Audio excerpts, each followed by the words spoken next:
Bonsoir à toutes et à tous. Donc c'est un plaisir de vous retrouver pour la dernière conférence de Steve Quake, qui vient de Stanford University et donc qui a donné 2 cours au mois de juin, un il y a 15 jours. Et donc pour la dernière de ces cours, Steve Quake nous parlera de Medical Innovations from the Genome Revolution, liquid biopsies. So this shows the breadth of Steve Quake's work, which goes from fundamental conceptual aspects of living matter, living organisms, to immunology, as we heard last time, and evolution, and now sort of the medical implication of his work. So thanks, Steve, for coming. We look forward to your next and last talk. Thank you, Thomas. It's terrific to be back here. And as you mentioned, this talk will be a little different than the others in this series. It's still about mysteries of the cell, but in this case, what happens when things go wrong in cells and disease, and how can you detect and measure that, especially when you may not have access to the cells. And so we're going to talk about how to diagnose a variety of different disorders of the cell and diseases using what are called liquid biopsies, which is to say blood tests, and how we can use signals in the blood to measure things that are going on deep in the body. And the whole talk is going to depend on using sort of one interesting physiological discovery, which was made in Strasbourg in 1948 by Paul Mendel and Pierre Matthijs. And they discovered the phenomenon of circulating cell-free DNA and RNA. We call it circulating cell-free nucleic acids. And this is sort of an amazing phenomenon that has had many practical applications in the years since. What happens is when your cells die, they break open, their contents are spilled into the blood, and the molecules within go into the blood, including the genome, the DNA, which gets chewed up into little pieces, and including the RNA. And sometimes RNA is exported from cells into the blood as well, from living cells. So there's DNA and RNA in the blood from basically every organ and tissue in your body. Every cell type contributes. And there's potentially a lot of information there. And this was sort of an amazing discovery. 1948, Oswald Avery had, just like the year before, proved that DNA was the molecule of inheritance. And very few people had read that work, even fewer believed it. Mendel and Matthijs were just doing blood chemistry, and they made this amazing discovery, which has had many, many practical applications. This paper was lost for a long time. It was sort of mentioned only in a very obscure review article. This is not the compte rendu you know. This is a more obscure version of compte rendu. I had to persuade a friend in Paris to scan it from a library physically from the paper and send it to me. And when I read the paper, I noticed this amusing line here. They're talking about the study, and I'll get to the data a little later, with various afflictions. We've also seen something very interesting in the case of leukemia and cancer, which we're going to save for another publication. So even back in 1948, people were splitting results across papers. And I've never found that second paper. I feel like I should go to the library in Strasbourg and look for it, because I'm sure it's very interesting. So the first example we're going to talk about, we're going to talk about a number of different sort of diverse pathologies and diseases today. The first one has to do with the most common genetic disorder for live births for babies. And it's what happens when you get an extra chromosome. Sometimes when the cells divide, the chromosomes don't segregate properly, and you get a cell with an extra copy. We're supposed to have 2 copies of every chromosome, plus our sex chromosomes. You can actually see pictures. It's called a karyotype. Here you go. People line them up. Chromosomes 1, 2, 3, 4. They've all got numbers. Right here, chromosome 21, there's 3 copies. Okay? That's called aneuploidy, or having the wrong number of chromosomes. Having 3 copies of 21 is called Down syndrome, and that's the most common. It affects about 0.5%, almost 1% of live births in aggregate. And there's been techniques to measure that, but they involve invasive techniques during pregnancy, where a needle is put inside the mom's belly, either for amniocentesis or chronic villus sampling, and that invasive procedure itself has risk for the fetus and for the mom. And in fact, miscarriage rates are comparable to actually the rates of occurrence of the disease, which is crazy. And so I got interested in this when I first became a father, and we had this procedure done, and I'm thinking, why are we risking our unborn daughter's life for the sake of a diagnostic test? That didn't make a lot of sense, and I began thinking about, were there ways to do non-invasive measurements that would give you genetic information? And eventually I ran across the discovery of cell-free DNA in Mendel and Matthijs and realized that may be the route to it. And if you look at the actual data in their paper, here it is. These are all the sort of subjects. There's the amount of DNA and RNA that they measured. You can see a bunch of normal people, gout, diabetes, cirrhosis, so forth, gout, and pregnancy. And they noted in the case of pregnancy, it was different. The values seemed higher. And what was going on with that? The ultimate mystery, the solution to that mystery, awaited the development of molecular biology. And sort of a half century later, Jim Wainscott's group in Oxford used what the then invented molecular biology techniques of PCR to show that some of that extra DNA in pregnancy came from the fetus. And they did that with a very clever experiment. They looked for the male sex chromosome, which should not be present in the female body unless the female is pregnant with a male fetus, and that fetus is contributing some DNA into the blood.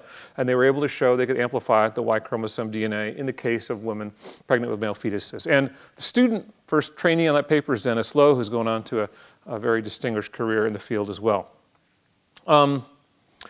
So that set off like a long effort to try to find ways to use the presence of this fetal DNA to say something about the genetics of the baby. And many different things were tried, none of which worked.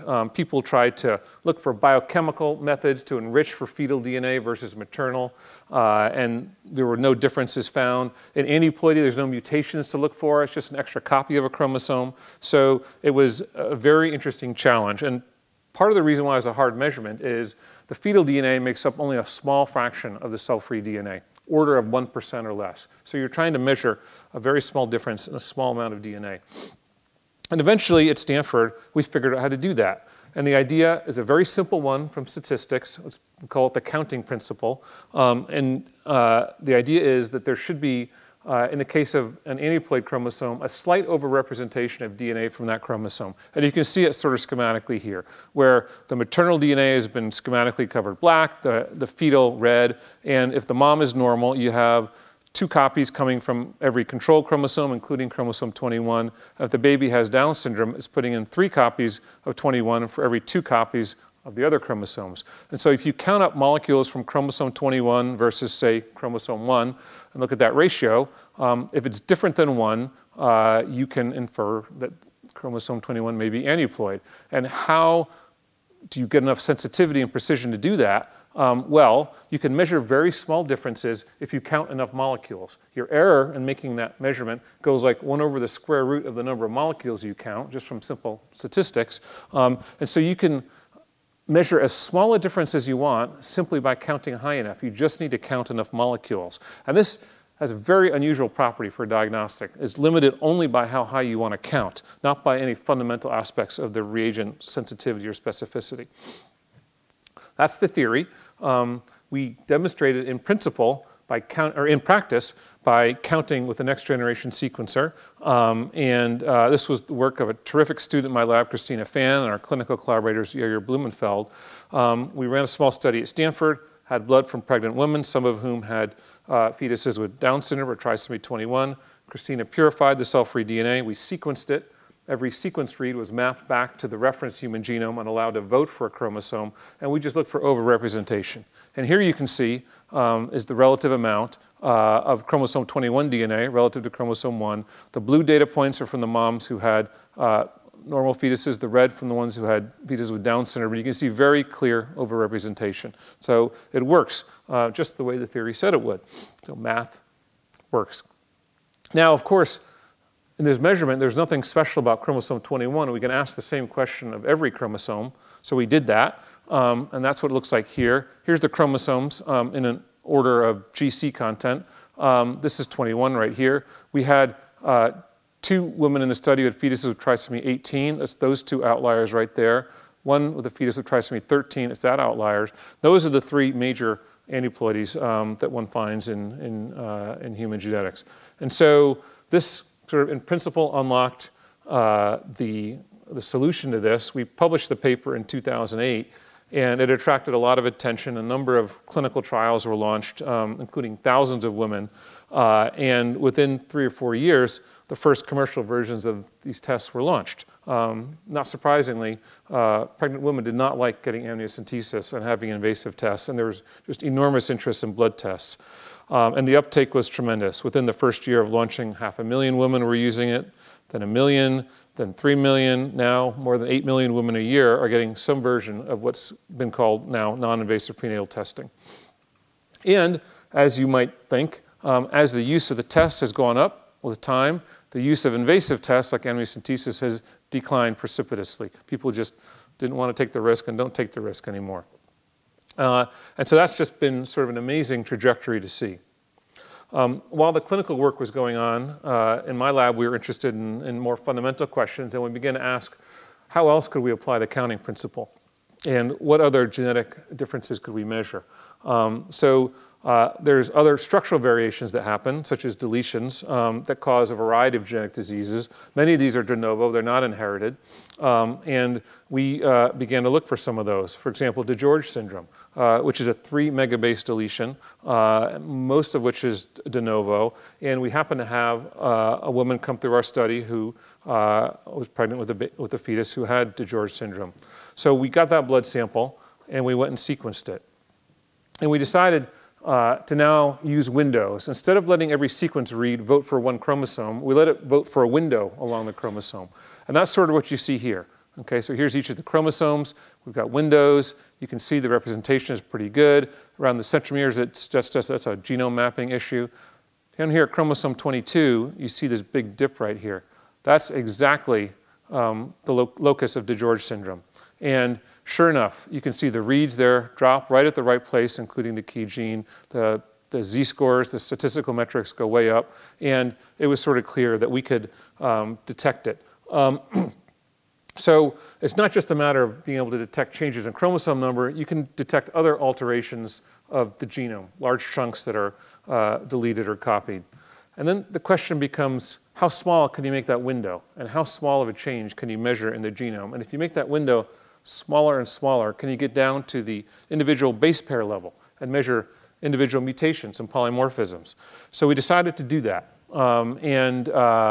Again, sort of purify the cell-free DNA, did an exome pull down, sequenced the exome. Those are just the coding parts of the genome, and then measure the polymorphisms there. And we're able to show that we could measure pretty much any mutation we wanted in any gene in the genome. This is the work of Wei Gu, and this sort of shows a summary of the data. I won't go through it in enormous detail, but this sort of shows the receiver operator curves for sort of type of mutation. There's 4 broad kinds. The math for the counting principle is a little different for each one, but this shift here represents the fraction of cell-free, fraction of fetal DNA in the sample from not represented to novel allele, or if there's a heterozygous allele, this is if it's changed. So that sort of put a bookend on this sort of thing for me in the sense that, in principle, you could measure any genetic question you have about the fetus before it was born, and we'll see where it all ends up. By far, the most widely used version of this has been the aneuploidies, but one can ask any question one wants. What came next for us after we published the first paper was I got a call from my colleague Hannah Valentine in cardiology, and she said, Steve, we have this problem with our heart transplant patients that after we do the transplant, we go and physically biopsy the heart to see if it's rejecting. And after going through all the trouble to put a new heart in these people, we're going in and taking out pieces of tissue, and it's painful, and there's other reasons we don't like to do it. And so is there a way to do what you did for pregnancy for transplant? And I thought about it a bit, and I realized that the heart transplant is really a genome transplant. What I mean by that is every cell in that heart has a different genome than every other cell in the recipient's body, because the heart comes from another person. So before the transplant, all the cell-free DNA in the individual and the recipient is, let's call it red. They have a red genome that comes from their genome. Now they get a heart from a person who has a green genome. As cells from the heart die, those green genome molecules get in the blood, and now you've got a mixture of red and green. If that person's immune system starts to attack the heart, and that's what rejection is, then more cells will die. There should be more green DNA in the blood. That was the basic idea and principle. And so we decided to try to test that. And my then postdoc, Tom Snyder, did the work. That's Hannah there. And we used samples that Hannah had collected over the years in the freezer and sequenced them. In this case, not trying to count for given chromosomes, but counting polymorphisms that were different between the donor and the recipient. And so we can look at the amount of donor DNA by looking at polymorphisms. And each of these is a different patient. Every point here is a different point in time after transplant when the person had a blood sample drawn and had an invasive biopsy done. And the red arrows are the places where the pathologist looked at the biopsies and said there was a rejection event. So you can see the cell-free DNA really closely tracks it. It peaks up at the rejection events, it stays flat when there's none, and in some cases it's starting to increase even before the pathologist calls the rejection. So we did this on a very small number of samples, and, but this kind of proved the principle. And again, the thing that was so pleasing about this is that it's a universal approach. It doesn't depend on any particular physiology of the heart. You could use it for any transplanted organ you wanted. So we then launched a large-scale study and at Stanford recruited sort of every heart transplant recipient over the next 3 years. And Kieran Kush took that over at one point. Ewan DeVlamink was a postdoc in my lab doing the wet work. And we were able to show a very good receiver-operator curve. This is the false positive versus true positive rate. And the closer this area under this gets to 1, the better the test is. So this was 0.95 at its highest point. So we were comparing it to biopsy, and yet biopsy is an imperfect measure. So it's known that 2 different pathologists looking at the same heart biopsy will only agree 70% of the time. So there's a challenge for how you sort of compare any new technology to an old one that's imperfect. In this case, we looked at places where there was disagreement between our result and biopsy and used other methods to try to referee it, including using the medical record, the fact that we had longitudinal data and such forth. And virtually every disagreement resolved in our favor. We did the same thing with lung and lung transplantation. And this, the pulmonologists here, Dave Weil, Mark Nichols, Dave Cornfield. And again, very good sort of agreement with sort of rejection calling by the doctors, and also interesting correlations with other measurements of lung dysfunction. Whenever physiological things were going on with the lung, we were seeing more lung DNA in the blood. So those together, those 3 works kind of prove the principle of this for transplant. And this got licensed by a company called CareDx. They got Medicare reimbursement. They launched a product. And it's been doing very well, and it's really transformed care. It's used in more than 345 transplant centers in the US, 17 here in Europe, 4 in Asia. Something like 80% of heart transplant patients get a version of this test every year now in the US, half of kidney transplant and nearly half of lung transplant. So it's really had enormous impact, more than 100,000 tests a year. When we were doing this work, my postdoc Ewan, who I mentioned a moment earlier, came to me one day and he said, you know, when I mapped the reads, the sequence reads to the human genome, something like 98% of them map to the human genome. And I said, Ewan, that's great. That means you're doing a good job. There's not a lot of contamination. It's great. Let's focus on this transplant thing. And fortunately, he didn't listen to me. He got very interested in what's that 2% that doesn't map to the human genome. And he dug into that, and he discovered that that 2% was not contamination. It was real DNA from these individuals, and it was DNA from their microbiomes, the bacteria and viruses that are in all our bodies and colonize them. And so we realized we had a very interesting way to study the human microbiome through these blood samples. And you can see a great diversity of viruses, many different kinds of viruses, bacteria, and such forth. We have it sort of by different degrees of phylogenetic specificity shown here. Broadly speaking, for the next part, I just want to focus on 4 classes of viruses. Herpes viruses, these are ones that are very clinically important because they can cause rejection, and patients are given antivirals to try to prevent that. Polyoma viruses, which cause cancer, and organ transplant patients have increased cancer rates, in part because they're on immunosuppressant drugs. Adenoviruses, which cause respiratory infections, and anelloviruses, which are mysterious viruses that are ubiquitous, not really associated with any disease, but as you'll see, play an important role in the story. So here's what you see as far as the viral distribution between those 4 families as a function of 2 variables. One variable is antiviral drugs, which are meant to handle the herpes viruses. The other are the level of immunosuppressant. All these patients have to take drugs to suppress their immune system because that's how the doctors try to prevent rejection. And the more immunosuppressant you give, the less chance of rejection, but concomitantly, the worse the immune system works, so the higher the chance of infection. So the doctors try to dial in the level of immunosuppressant drugs very carefully to get that balance between preventing rejection and yet not having too much infection. And so it's measured and very carefully tracked in all the patients. And so you can see the healthy patients, or the ones right after the transplant, look like this. And then as you increase immunosuppression or increase antivirals, in both cases, the orange takes over the pie chart. The orange, remember, are these viruses. They are the ones that are sort of in the most intimate dance with the immune system, and they can be thought of as perhaps a proxy of immune system strength, because when you start turning down the immune system, they fill in. Or if you take out other viruses, like the herpes viruses, the viruses fill in. You can see that both in a relative sense here and in sort of an absolute sense. Here now, this is time post-transplant, and the virus load here tracks both the use of immunosuppressant that gets cranked up, and then as the immunosuppressant drug gets tapered over time, they go down again. Whereas with bacteria, much less dynamic. It's just steady. It's not affected by the antiviral drugs, which you might expect, and nor is it affected by the immunosuppressants. And here it is again in absolute terms. So we realized this would be a very powerful way to study infectious disease.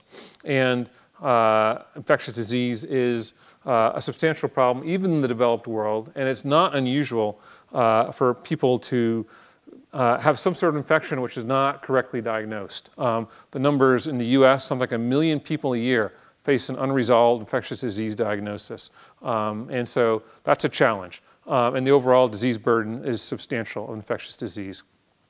So we realized that we could use this approach of sequencing cell-free DNA as kind of a hypothesis-free infectious disease test, and founded a company called Collège to develop it. They have now created a test which gets turned around very quickly within 1 day of receiving the sample, and it tests effectively for more than 1,000 different microorganisms all at once. And that company was founded by a former postdoc of mine, Mickey Cortez, and it's now been put through a variety of clinical trials. It's been really remarkable. Here's one such publication where the people using it compared it to blood culture and PCR and found sort of much higher rates of diagnosis using cell-free DNA than conventional methods. Here's another one done by Chuck Gawad, who's a pediatric oncologist.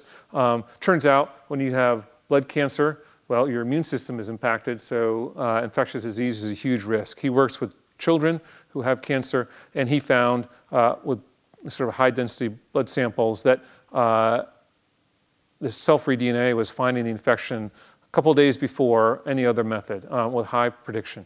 And there's now many, many other such studies, and there's been more than 100,000 patients who received a version of this test, and it's been remarkable. And the amazing thing about infectious disease is it can often be cured if you know what you're treating. And so with these patients, many of them have been struggling for some time. Once the correct pathogen is identified, it can be addressed, and they do very well. And the stories are just really remarkable and heartwarming and inspiring. So the examples I've discussed up to this point are cases when there's a different genome in your body, either because there's a fetus in the body with a different genome, or because you've received an organ from somebody else with a different genome, or because it's a microorganism which is different than your genome. And so those are very special cases of disease, and not every disease is associated with a different genome. And so the next chapter I'm going to talk about in this work is not using DNA, but using RNA. And Mandel and Matthijs discovered not just cell-free DNA, but also cell-free RNA. And while a small community of researchers grew up around using cell-free DNA, people forgot about the RNA. And it was kind of not developed at all as a field.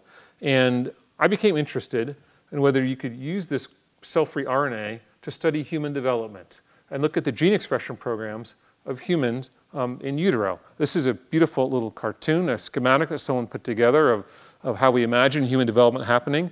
And I wondered if it was possible to use cell-free RNA to see that from the fetus in the mom's blood, same way we use the DNA, but in this case, to track the changes that happen during development.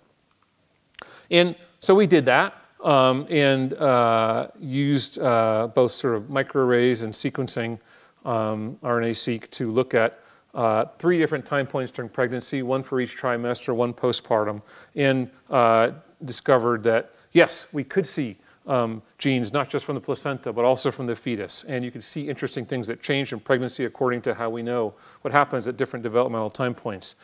And that gave us kind of the inspiration to now try to do this at high resolution. And we began collaborating with Mads Melby from Copenhagen, whose group recruited a cohort of very brave Danish women who agreed to give blood every week during pregnancy. And so each row here is a different volunteer in the study, and each symbol here is a point when they gave blood, and the triangles are when they gave birth. This was an amazing, amazing cohort. And we analyzed this in a couple of different ways. One way that I'll just talk about is using qPCR to look at gene expression for a panel of genes and looking at how those change with time during pregnancy. And in this panel, we chose some genes from the mother's genome and the placenta and other tissues, some from the immune system, some from the fetal. Some genes that are only expressed during development by fetuses. And in all cases, you can see they're increasing throughout pregnancy and then go away afterwards, as you might expect. Okay? And this allowed us to build a clock of sorts. So we could look at any of these measurements and work out how far and along in development the fetus was, and use this for gestational aging. And that's an interesting application. It's generally done by ultrasound, but not everybody gets it, and ultrasound's not always available in the developing world. And many interesting applications of this in the developing world. But one that we decided to focus on is not so much gestational age, but predicting when delivery was going to happen. Because it turns out that preterm birth in both the developed and the developing world is a major problem. It's the leading cause of neonatal death and complications later in life. It affects almost 10% of pregnancies, and there's no meaningful diagnostic to understand who's at risk. This is my daughter in the first day of her life. That is day 1 of her life. She was born preterm, a month early. We went through that, and it's just a sort of massive, widespread issue. So we decided to try to use cell-free RNA as a tool to predict when the clock might be going off early for delivery. And with David Stevenson, Gary Shaw at Stanford, who are running a preterm center, they connected us with collaborators who had collected very interesting cohorts, including Mikhail Elevitz from Penn and Joe Biggio from University of Alabama, who had people delivering very early. Okay, so remember, this is normal, this is preterm, this is normal, these are preterm. And we analyzed the cell-free RNA from these studies, as well as the one from Copenhagen. In this case, Thuy Ngo is a postdoc in the lab, Mira Mufarej, who's a student, and Joan Communis, who was a postdoc, and found a set of genes that were really differentially expressed between preterm birth and normal delivery, term delivery. These are the genes right here. The green cohorts are, the green are the members of the cohorts who had full-term delivery. The blue are the ones that had preterm. And so in 2 different cohorts with preterm and 3 cohorts with normal, you can see really repeatable results here. And it was not a lot of individuals, but happily we could do it in different cohorts. We were able to show that we could build sort of a classifier and predict reasonably accurately who was going to have spontaneous preterm birth as early as 2 months in advance of delivery. So this was a far thing from a diagnostic. It was just sort of the barest proof of principle. There was a lot to do. These cohorts were very small, ethnically homogeneous, and many other issues had to be sorted out.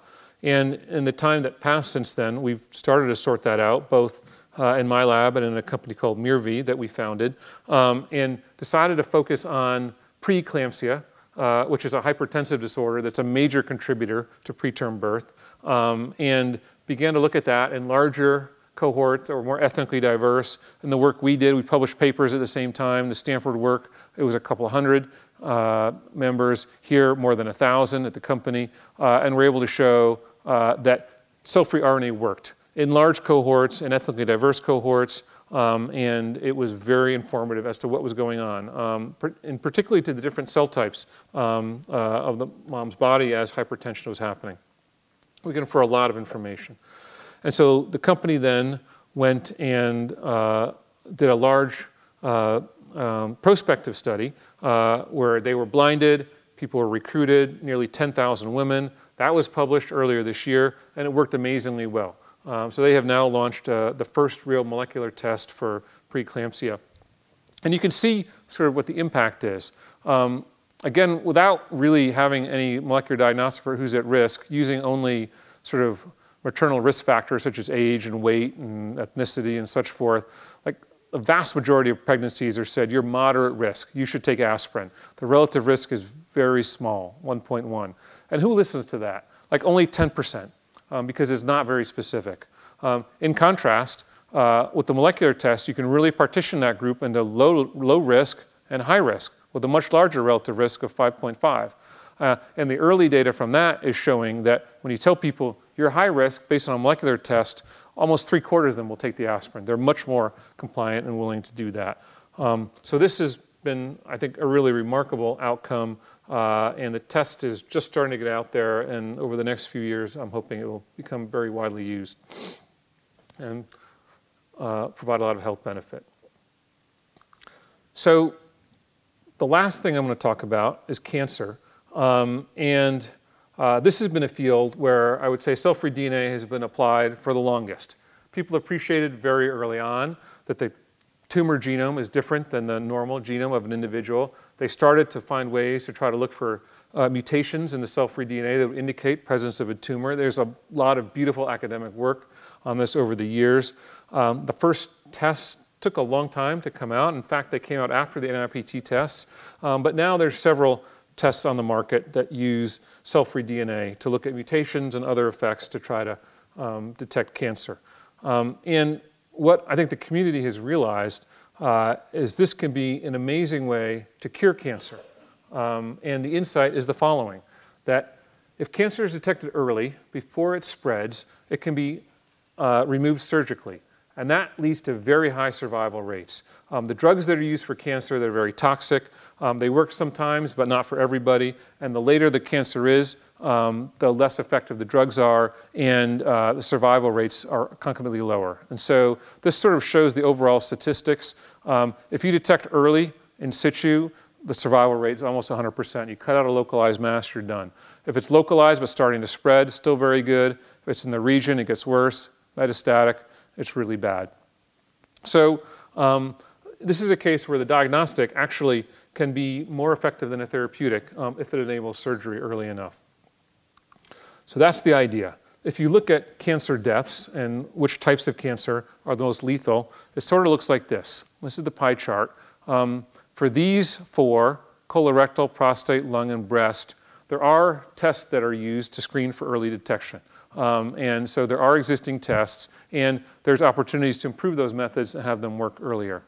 For this piece of the pie, pancreas, liver, bladder, kidney, stomach, ovary, blood, esophagus, there's no existing test. So here's a place where new tests could potentially save a lot of lives and really expand the fraction of the pie that you could do for early detection. And this is really what my work has focused on. And in keeping with the theme of trying to understand the mysteries of the cell, we focused not so much on looking for mutations associated with the tumor, but looking for other changes to the genome, so-called epigenetic changes that really reflect the changes in cell biology as the tumor grows and dedifferentiates, because we have this hypothesis that it would be most powerful and informative to be able to measure the cell biology rather than the genome changes, and that would provide not only exquisite sensitivity, but also specificity about where in the body the tumor was. And so let me digress for a moment onto some basic background on epigenetics. So in the field, there's something people call the fifth base. Remember the four bases, A, C, T, G, chemically different. Those are the alphabet that make up the genome. People talk about a fifth base, which is actually a modification of cytosine. So C, cytosine, is shown here. Sometimes there's a methyl group added there, okay? And that's a signal used inside the cell to tell the cell, don't use this gene. If you put methyl there, transcriptional sites get blocked, that gene can't be expressed. It's a way to turn off genes. It's used very widely around the body. It's a very sort of chemically interesting phenomenon as well. So if the C is unmethylated, the chemical structure looks like this. There's enzymes called DNA methyltransferases that can add the methyl to it, which will turn off the gene when that section of the genome is methylated. But then sometimes the cell wants to turn the gene back on. So it needs to be demethylated. And how does that happen?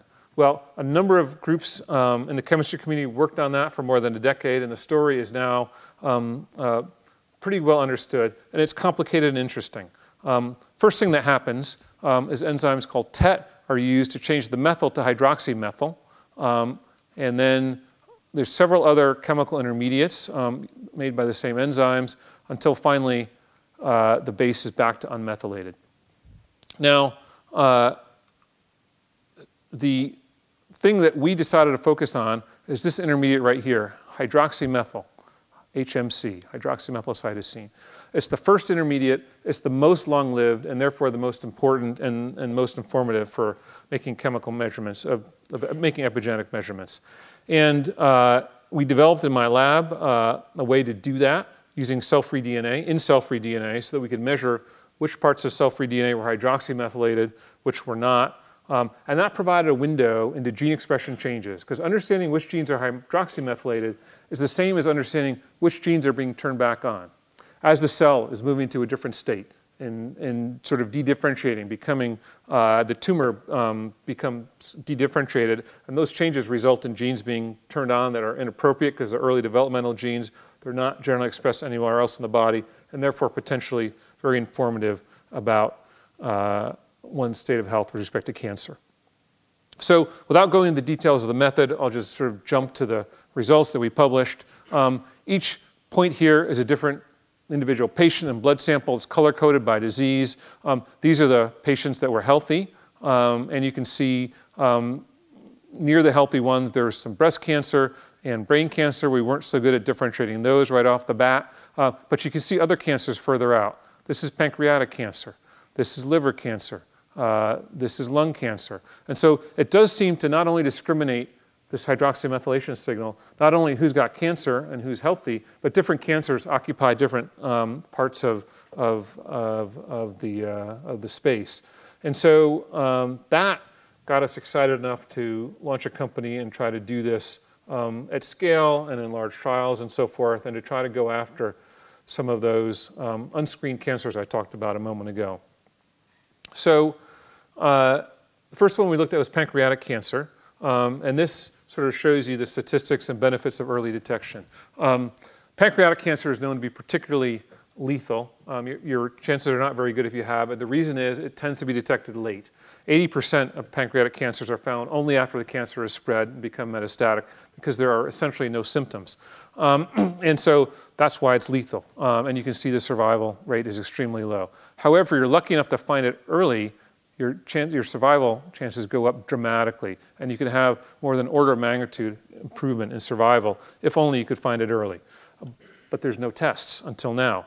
So ClearNote Health devised a test for early detection of pancreatic cancer. It's the very first one ever, got breakthrough approval from the FDA, and it performs amazingly well. This is a publication showing of the first version of the test, something like 70% sensitivity on early stage cancers. This was enough to kind of launch the test. And it's available now for people to use. And there's particularly high-risk groups, not only those who have family histories of pancreatic cancer, but people who have recent diagnoses of diabetes. Diabetes is very highly correlated with increased risk for pancreatic cancer. And that's a group for which this test is first being deployed. We're very excited to see that. Another important unscreened cancer is ovarian cancer, and you can see the same sort of statistics here. It's generally not diagnosed until it's become distant, and more than half the time it's diagnosed after distant. and then the survival rate is not great. Whereas if you can find it early when it's localized and very few ovarian cancers are diagnosed then, you would have amazing survival rates, increase of 30%. Almost everybody would survive. So again, if there were a test for early ovarian cancer, the benefits would be enormous. And so ClearNote built a version of that across all stages of ovarian cancer. Sensitivity approached 80%, the specificity of 94%. And you can see what that means for early detection, where the sensitivity is about 63%. Currently, only this fraction gets detected early. With this test, we think it could be this fraction. That could help a lot of people and save a lot of lives. We're very excited about that. And this is the second test they've launched from the company. So those are two very specific examples where they've gone in and done a very deep dive. And what about the rest of them? And so there's been sort of a strong effort in the oncology world to develop what's called now multi-cancer early detection. And the National Cancer Institute in the US had run a competition among all the commercial outfits that were offering multi-cancer tests and chose two winners, one of which is ClearNote's test. And so they're now engaged on a very interesting trial with the National Cancer Institute to try to validate the test on a large cohort. But the preliminary result that got them there is shown here. So these 8 cancers here represent roughly 2/3 of cancer mortality. And so about 2/3 of mortality comes from only 8 cancers. A couple of them have existing tests, but most of them do not. Okay, and if you ask how, so ClearNote did a study here, built a trainer, again over a couple thousand patients, 1,000 cancer, 1,000 non-cancer, half of the cancers were early stage. Overall sensitivity is around 60%, and you can see how it is for each of the individual cancers. So now, besides ovarian and pancreatic I've talked about, which have been unscreened, we have something for liver, esophagus, gastric cancer. How do you measure sensitivity? So you look at, you train on a subset of the data, test on held out data, and look on the held out which fraction of actuals you were able to detect versus the ones you couldn't. And so with that, I'll kind of summarize by saying, I hope I've given you a taste of how simple blood tests, which can be performed anywhere, are saving lives in very diverse areas of human health, ranging from pregnancy, maternal health, cancer, infectious disease, organ transplantation. These replace invasive biopsies, which require the presence of a skilled physician. And so I think it's an amazing contribution to health equity because there are many parts of the world, even parts of the US, rural parts of the US, where you don't have physicians or medical centers that can do these biopsies, but everywhere you have places that can draw blood. It can be put in the mail, sent for testing, and that provides the benefits of these tests to a much broader part of the population. That's to my daughter. I showed you her picture on the first day of her life. This is somewhere around the 20th year of her life. It all worked out fine for her, and for that, I'm very grateful. I'll stop here and take any further questions. Thank you.